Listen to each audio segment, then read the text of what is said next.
to the Christmas edition of Home Games with everybody festively dressed. Rick and Scott in their Christmas red, Bubba in his Christmas wine, and Steve in a color. I'm not really sure what color that is, but it's festive. It's festive. It's festive. I'm always festive, boys.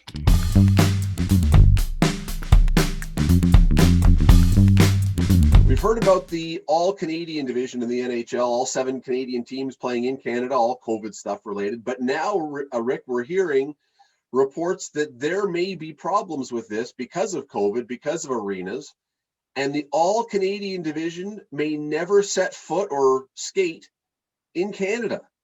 Can the NHL possibly play a season with no teams in Canada? Damn you, COVID. Damn you. We had something going. We were excited, all Canadian all the time, but no, we just can't have nice things in 2020. I mean, this thing's in jeopardy with, provincial regulations, with case counts going sky high. All 7 Canadian teams could be forced to play in the U.S. somewhere, somehow, some way. I'm not a big fan of it. I'm hoping, like heck, that the NHL and all the provincial health authorities in each of the 5 provinces that house NHL franchises north of the border come to some kind of conclusion that it can be done and be done safely. Fingers crossed. Why would it be done? I mean, it wasn't done for anyone else. I mean, maybe I'm the Grinch here. You're talking about this excitement for this all-Canadian division. Why do I want to see the same teams playing each other 9 times in a shortened season? Like, enough is enough. Like, I mean, you get bored of the matchups. And you know what? I'm already hearing some of the players talking about, well, we got to play that team over and over again. I mean, what's the excitement with that? And I mean, and I understand the fact that if the Canadian government won't allow the hockey teams to play, have travel in and out, even in a bubble situation, this isn't probably the time for it until the vaccination is clearly taken by everyone. So if this is the way it's got to be, this is the way it's got to be. But you know what? I'm gonna miss. I want to see Montreal play Boston. I mean, that's what I want to see. I don't want to see them playing Calgary for the 8th time. I'm not watching. The bubble is the key word there, I think, because you're right. You can't go back and forth across the border, but you also, the Ontario government said the OHL can't play because they just can't do a bubble. You got kids in school and costs and everything else. Well, how do you tell the OHL that you're not in a bubble, so you can't play, but NHL, go ahead and play? I mean, if you're going to have any kind of consistency, you're almost now in this position, Steve, where you've got to say, look, NHL teams, if you want to keep your guys in a bubble, fine, I suppose we can work with that. But if you're not going to, and do the NHL players want to spend 8 months in a bubble away from their families? No, they don't. And in my mind, I don't think we can equate the OHL and the NHL here, because I think they've got ways of controlling certain things that they don't have in the OHL, because you're also staying with families and those kinds of things. You can, I don't know if the OHL has that kind of sort of, I think they have the control, but they may not have the money to do everything that they need, which it would include, a lot of daily testing, one would assume. In my mind here, I think Bubba's right. You don't want to see the same teams playing unless you can see those teams playing. In other words, go to the arena. You could build up quite a rivalry that would last forever and might set up an all-time Canadian, long-term Canadian division of some kind. Heavily, it doesn't mean that that's the only teams they play. But if you're not able to go into the arena, does it really matter where you play?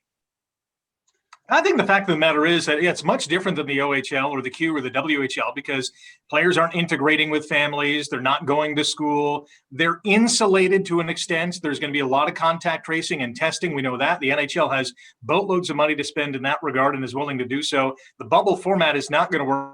Well, can they have regional bubbles? Yes, but an entire NHL bubble is just not going to fly for the players. Yeah, I mean, the NHL and the OHL and other leagues are very different. But one of the questions I have, Rick, and anyone else, is who exactly are the protections for? I mean, the Ontario government has said, no body checking and stuff.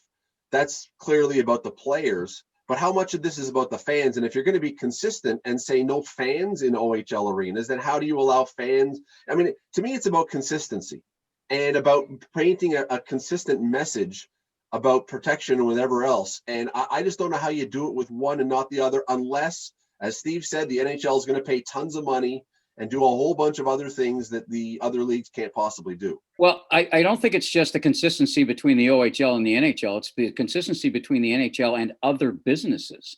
That too. Right. That too. So what they're claiming is what you'd have to claim is some kind of cultural institution type of thing. It's needed for the culture and the spirit of the country. And if you do that, jump in CFL. Well, except the CFL, their big thing was the money issue, and they needed the money. The NHL, that's past tense. I'm talking about in the future here now. So in the future, absolutely. But it's and Bubba, as for the idea of playing the same teams over and over, I'm with you as far as I don't want to see the Ottawa Senators over and over again. Some of the other teams, but you know what? To see Connor McDavid play a bunch more times, or the Leafs and Canadians a bunch of times, I'd be okay with that. I mean, it's a pro and a con. Don't you get sick of it though? 9 times is too much. I'm sorry, and it's a lot. It's a lot. It's a lot. If it's good, plus playoffs, then playoffs. If it's a good matchup, you're okay. Yeah. Like it's enough. And like seriously, why? There's like 31 teams in the league. Like why do I want to see? You can name Connor McDavid, but what about Andrei Svechnikov? Like, there's a million other players around. You're still going to see those. You're still going to see those. You're going to see them against other teams in the States. They're all going to be a part of the broadcast. Yeah, but I want to see them against the Leafs. I mean, and then all of a sudden, for the first time, you're going to meet a team in the playoffs. I mean, why? That's cool. That's cool. That's a good thing. That's like the old World Series. That's great. That's a good thing. Okay, well, that's gone the way of the dodo bird, right? So, like, why do I want to see this kind of stuff? I'll take a hard pass on the Tuesday night Leaf game against the Florida Panthers in February. I'd rather see Connor McDavid for the 8th time. You're not going to win an Academy Award on every single game, guys. But yeah, I want to see them play Sidney Crosby. I want to see, how about Toronto Buffalo? And I think that's a great rivalry to watch as well too. And it's a regional rivalry as well. 1 year, Bubba. Wait a year. That's the key. It's 1 year. It's 56 games. I think it's unique. It's 2020-ish, even though it's going to be in 2021. But yeah, at the end of the day, I think we all realize that this isn't a permanent thing. We take it as it is, and maybe but come game number 8 or 9, you might get sick of it. But come playoff time, I think we'll all be fine.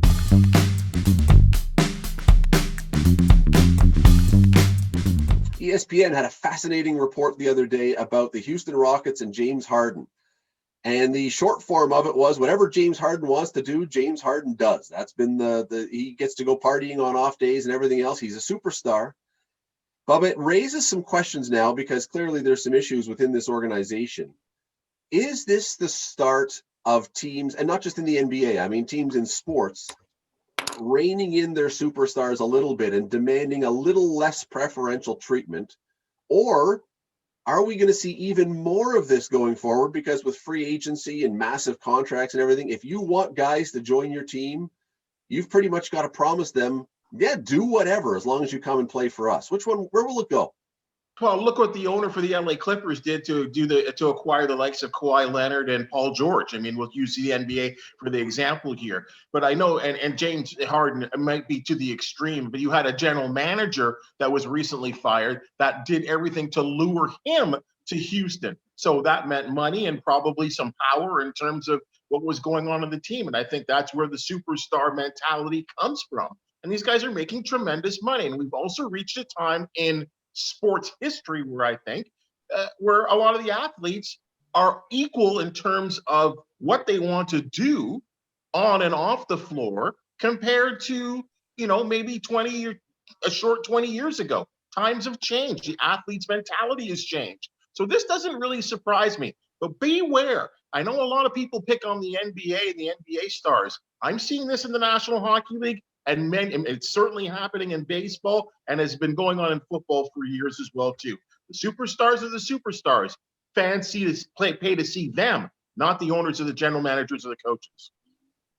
There's certainly 2 tiers, maybe even more than that, to sports. The elites, absolute superstars that, as Bubba mentioned, fans want to pay money to see. And there's, a select few in each league. The NBA, I think, has that kind of reputation that the players have a lot of power because there's not a lot of them in comparison to the other sports. Look at the rosters with, baseball, hockey, and football. They're much larger than basketball rosters. And, when you have that elite superstar, they command a lot of power and respect and, authority and all that kind of stuff and responsibility as well. I don't know if it's going to get worse. There's always going to be that guy or those guys in a particular league, and it takes two to tango. There's going to be an owner or a general manager who wants that particular player because of the stardom that person brings, and is willing to say, okay, we'll allow them to do these other things that they want to do. Dennis Rodman, perfect example of that. Not the superstar of all time, but a guy who played an exceptional role with the Bulls. And hey, Phil Jackson said, hey, you want to go party in Vegas for a weekend? Go do it. And it's been going on a while. I mean, Steve, you covered the Jays for a long time. And I remember when Roger Clemens came to the Jays, didn't he get extra lockers and everything else? I mean, it's not quite the same, but back they were even then offering extra things for the superstars. Baseball always had a little of that, but one of the problems baseball did was not promote its stars enough. And hockey had a terrible time with that. Mm-hmm. You know, the stars were almost anathema to them, you know, like the great classy players like Mahovlich being run out of Toronto. Only Montreal seemed to appreciate its stars, at least in Canada. But you know, one of the problems is that it's economically driven, and Rick points that out. No player plays a greater percentage of his team's actual game than a star basketball player in any sport, right? The most you could come close to is a star baseball player, but he only comes to bat about and a goalie. Yes. Okay. So goalie, that's a really good point. Or a soccer player, but completely different. Yeah. And we haven't reached in North America that point yet. You know, what we do, I guess, because some of them are making, 50 times as much as their teammates. But this is economics change over time. So it used to be and it's never the same as amateur sport or even junior hockey, because as soon as you start playing $1, you get into what professionalism brings. In the olden days, it brought serfdom. The owners had all of the power. As the market has changed over time with developments, it's become player power, particularly in basketball. So I go to Rick's point on this one. The other part is that it's about local too. How do you manage it locally? Toronto seemed to manage it quite well with Kawhi, right? Partly because of the kind of player Kawhi is. Houston has not managed it well. Well, partly because, Steve, also the thing with Kawhi and the Raptors was a medical thing, or at least they positioned it that way, that we're keeping him healthy as opposed to we're letting him do whatever he wants. But other people had medical issues as well. Oh, so, absolutely. And let's not forget one other thing. You've now got two issues in sports. Salary caps in most leagues. So there's only so much you can spend, but also these incredible amounts of money. There comes a certain point when if you're making $40 million a year or $45 million a year, it's not changing anything about your lifestyle. So now it's not just the money that is going to be the status symbol and the lure to join a team. Because again, who cares? That extra few million, that's gambling money for guys, or that's buy a new car, or it's now what's the extra perk that I get? And maybe that's it now. Maybe the perk is that I get to have these special benefits that other guys don't have, and that's the status. And there are other perks.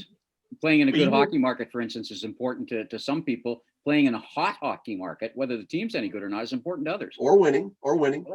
Yeah. I mean, you used to see it. I mean, you talk about the perks and stuff like that. Hey, I mean, Kawhi Leonard was going to get a whole lot of perks if he stayed in Toronto, right? Yep. There were a lot of things offered that we've certainly found out after. Private jet. I mean, which can lead to all kinds of stuff. But as I was saying, this is happening in hockey. It's starting to happen as well too. All right, times are changing. You look at Austin Matthews and Mitch Marner, who are different type of Maple Leafs than we've ever seen. Austin Matthews, heavily criticized by some of his peers who are doing these modeling shoots and which leads to meeting people, celebrities, doing other things outside of hockey. Sometimes, because there's a lot of players, you hear it all the time, older players are saying, we don't do that here, or we're not like that. That doesn't happen in hockey, but it is happening in hockey now. And you're going to start to see these swollen head athletes, I think, that get perks and do different things compared to what we've seen in the past. Rick, remember what the Leafs tried to do when they tried to lure Steve Stamkos? It wasn't just the contract. It was, we have other things lined up for you on the side as extra endorsement opportunities. I mean, it's Bubba's right. It's not just basketball. It's not just baseball. It's everywhere. Yeah, without a doubt. And, you look at the Leafs as the prime example of luring a John Tavares. And, when they went after Steven Stamkos, it's, hey, come on home. And you're going to have all these sponsorship opportunities, and you're going to be on commercials, and you're going to be, this, and that. And for some guys, that is very alluring. For others, not so much. They'd rather play in a Tampa Bay and be kind of segregated from, the hockey fandom that you would see in Toronto. And they just don't want to deal with all the media attention and all that kind of stuff. So it depends on the person as well. I like the star value rising, and yeah, it can rub you the wrong way. It can really rub you the wrong way, but I'd rather see that than the herd mentality. Star value sometimes off the floor or off the ice brings greater star value on the ice, and I really like watching the game now because of the way the Stars can play, especially the upper six. When the top two lines are on the ice, I don't really like seeing grinders anymore, and I think it's because we've seen so much skill ever since the big lockout. We've seen so much skill, partly because of the rules, but partly because you're seeing a whole group of people raised in good skill teaching in all countries in hockey now coming to the fore. We're in the second generation of that, and I think star power is exciting. You make a great perks. You make a great point. I was just going to say, how difficult is it to watch a game from like the 80s or even the early 90s? 90s is the worst. Yeah, it's not a lot. I mean, we've been spoiled with the amount of talent from line to line, top to bottom of the roster. When you watch a game in the 80s, you're like, wow, this guy probably couldn't play in today's NHL. In the World Cup of the last World Cup before the lockout, which I think was the last only one game out of the 17 or 18 plays, the team that scored first didn't win, and that was in the championship game. They held the lead the entire game because of the way the game was played. It's all about perks, and if you want to know what we had to do to lure Steve Milton into staying with home games, to joining us, stay tuned for what's coming next. We had to guarantee him this annual event. Next.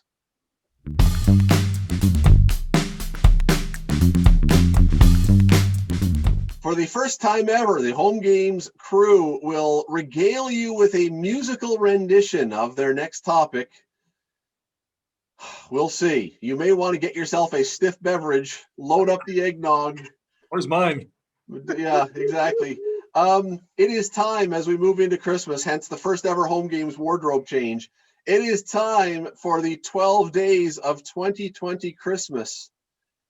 Steve Milton, organizer, author, musical guru, musical director of the Home Games crew. I'm to blame now. This is in the key of something. Take it away, Steve Milton.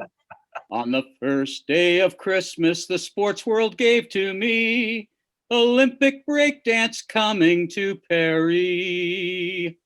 On the second day of Christmas, my true love gave to me 2 Oski wee-wees. And Olympic breakdance coming to Perry. On the third day of Christmas, my true love gave to me 3 years since the Leafs made or won a playoff series. If you add 13 to that. 2 Oski wee-wees. And Olympic breakdance coming to Perry. On the fourth day of Christmas, my sports world gave to me 4 Super Bowl victories for the Buffalo Bills. 3 seasons since the Leafs won a playoff series. If you add 13 to that. 2 Oski wee-wees. And Olympic breakdance coming to Perry. On the 5th day of Christmas, the sports world gave to me 5 postponed rings. Bubba. 4 Super Bowl victories for the Buffalo Bills. 3 years since the Leafs won a playoff series. If you add 13 to that. 2 Oski wee-wees. And Olympic breakdance coming to Perry. On the 6th day of Christmas, 2020 gave to me a much-needed ice-cold 6-pack. Oh, was that 6? 5 postponed rings. 4 Super Bowl victories for the Buffalo Bills. 3 seasons since the Leafs won a playoff series. If you add 13 to that. 2 Oski wee-wees. And Olympic breakdance coming to Perry. On the 7th day of 2020 sports, 2020 sports gave to me, we're losing the track here, 7 teams in the Canadian division. Maybe. 6, a much-needed ice-cold 6-pack. 5 postponed rings. 4 Super Bowl victories. 3 season since the Leafs won a playoff series. If you add 13 to that. 2 Oski Wee Wees. And Olympic breakdance coming to Perry. On the 8th day of the sports world. The sports. Okay, let's start again. Sorry. On the 8th day of 2002, the sports world gave to me 8 Kobe jerseys. 7 teams in the Canadian division. A much needed ice cold 6-pack. 5 postponed rings. 4 Super Bowl victories. 3 seasons since the Leafs won a playoff series. If you add 13 to that. 2 Oski Wee Wees. And Olympic breakdance coming to Perry. We got 9? Yep. On the 9th day of Christmas, the sports world gave to me 9 Astros cheating. 8 Kobe jerseys. 7 teams in the Canadian division. A much needed ice cold 6-pack. 5 postponed rings. 4 Super Bowl victories. 3 years since the Leafs won a playoff series. If you add 13 to that. 2 Oski Wee Wees. And Olympic breakdance coming to Perry. On the 10th day of Christmas, 2020 gave to me a 10-minute misconduct. 9 Astros cheating. 8 Kobe jerseys. 7 teams in the Canadian division. Ice cold, much needed 6-pack. 5 postponed rings. 4 Super Bowl victories. 3 years since the Leafs won a playoff series. If you add 13 to that. 2 Oski Wee Wees. And an Olympic breakdance coming to Perry. On the 11th day of Christmas, 2020 gave to us 11 broken ribs for Drew Brees. A 10-minute misconduct.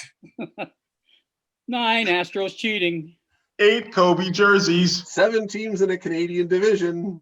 A much needed ice cold 6-pack. 5 postponed rings. 4 Super Bowl victories for Buffalo. 3 years since the Leafs won a playoff series. If you add 13 to that. 2 Oski Wee Wees. An Olympic breakdance coming to Perry.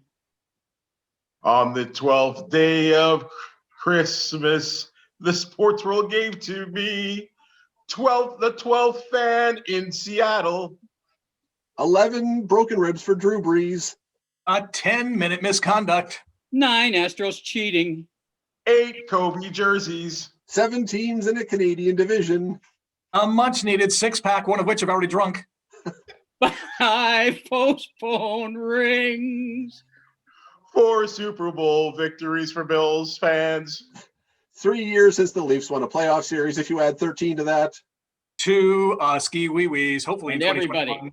And Olympic breakdance coming to Perry. All right. That was way to go, guys. That was almost not humiliating. Almost. Yeah. Folks, thanks for watching. Have a great Christmas. Have a great whatever else. We will be back soon. Subscribe down below. Tell your friends about this. Really let everybody know so that we are fully humiliated with our singing prowess. But pass it around. Let everyone know. We would love for them to see it. We would love for you to be back. Thanks for watching.